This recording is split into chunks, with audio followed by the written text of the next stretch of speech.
What's good, beautiful people? Welcome back to Arsenal Fans USA. We're here, fresh off of Arsenal's annihilation of Burnley. We're making a habit of this. That's 2 games on the road now that we have won big on the road. Last week, obviously, we won 6-0, record-setting 6-0 road performance at West Ham at the London Stadium. And this week, we continued the hot momentum, winning 5-0 at bottom of the league, Burnley. But it doesn't matter. You got to play who's in front of you. And this week was Burnley, and we gave them hot pepper sauce all up and down. And then this is 5 matches since the Dubai break that we've won 5 in a row. We've scored 5 goals, and 5 seems to be the lucky number, and we're keeping it going. So far, since we've come back from the Dubai break, we've scored 21 goals and only allowed 2. So it's easy for me to say that we are the hottest team in the Premier League by far right now, and we're keeping pace. Man City dropped points today. They were lucky to rescue 1 point with that late goal from Rodri, and obviously Liverpool won before we played today. So we needed to get a win today, and that we did. But let's dive into my key takeaways from today's match. And first and foremost, I want to shout out Kai Havertz and Leandro Trossard. Those two are proving to be untouchable for defenders. They do not know what to do with this new formula that Mikel Arteta is implemented with Kai at the 8 and Trossard as the false 9. The way that those two could interchange and just take each other's position, and also when Trossard just drops into the midfield and his defender decides to step up, Kai Havertz has been very instinctual with his runs and been able to take advantage of that space and run behind the defender.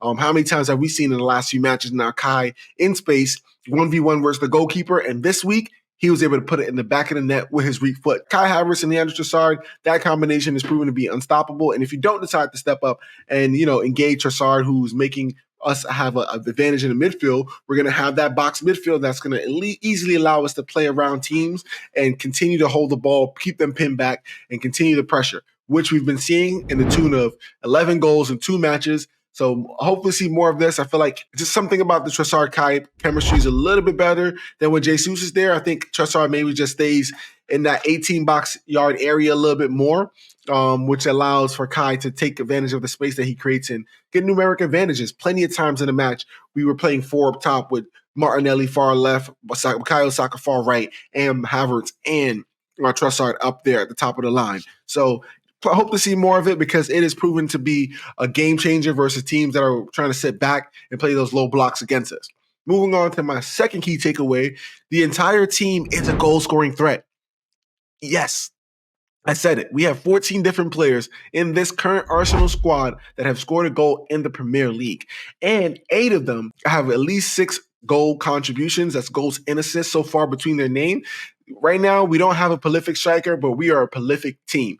And that is how we're making do. Like Mikel Arteta said, we need to be scoring goals from all across the pitch, and we're doing that. We're finding different ways to do it this year, whether it's set-piece goals, penalty kicks, or open play goals. We're finding ourselves to be very prolific in finding ways to just win matches, and that is a sign of a championship and a mature team. This team, again, don't forget, they're the 3rd youngest team in the Premier League, and they're playing well beyond their years, putting in mature performances now in the Premier League and winning matches that they should be winning, and even difficult matches like that Liverpool match a few weeks ago. You see that this team is a lot more mature and up for the challenge, and everyone is a threat. So just love to see it. And then, rounded off today's match, I want to talk about my man of the match, and my man of the match for today is Martin Odegaard.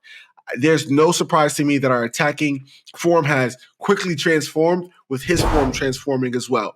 When Martin Odegaard is firing in all cylinders, our whole attack is firing in all cylinders. So much is ran through him. He's like the metronome of our team. Once Declan Rice hits the balls and recycles it, it typically goes to Martin Odegaard. And from there, he then decides where it goes. He disperses it, and we saw a phenomenal performance from him today. Obviously, he opened up the goal scoring today in the 4th minute, which, when Arsenal scores against you early and you have to play football, it's going to be a hard day for you. And that first goal really dictated the whole match, and we just kept it going from there. And he also provided the assist on the 3rd goal of the game that Bukayo Saka had a beautiful right foot, weak foot rocket in the near post off of a beautiful, beautiful, precise through ball that was just weighted so perfectly that Bukayo Saka had a 1v1 versus the keeper. And again, he near posted him. So I think Martin Odegaard, he's just instrumental in everything that we do and everything that we do positive on the attack. And if Martin Odegaard is having a good game, 9 out of 10 times that means Arsenal is leaving that game with 3 points. So shout out to Martin Odegaard today. I felt like he was pivotal. He was all over the match. He dictated our attack.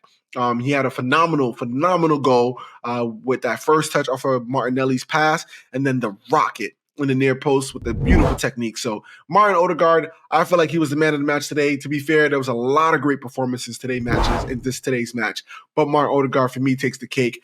But looking ahead, we have Champions League fixtures coming back starting this Wednesday, February 21st versus Porto at 3 p.m. in the Champions League. And I am looking forward to that. After today's match, especially in the last few matches, how we've been banging in goals, I think Porto better watch out. I know we're on the road. I know Champions League is a different beast. And I know this team has never made it to this stage, but I think this team has something special brewing. And like I said before, they're very mature. And I think going into that match, we're going to continue to build on this momentum that we've had. And we're getting a lot of players back healthy, which is going to be a great thing. And a lot of players got to rest today and in the match versus West Ham. So, hey, if we continue smashing teams, we'll be able to continue to rest some of our best players and give minutes to those fringe players that are going to continue to prove vital as we go through the final stretches in the Champions League and in the Premier League. Arsenal are still in the two biggest competitions that we would want to win coming into the year. So I'm looking forward to how the season could possibly end. But, this has been another episode of Arsenal Fans USA, guys. Thank you guys so much for the love and support. We appreciate it. If you like the video, drop us a comment. We'd love to engage with you guys. And let us know what you think about Arsenal versus Porto, the first leg this Wednesday, and give us your match predictions in the comments. Till next time, it's been your guy Orlando. Peace.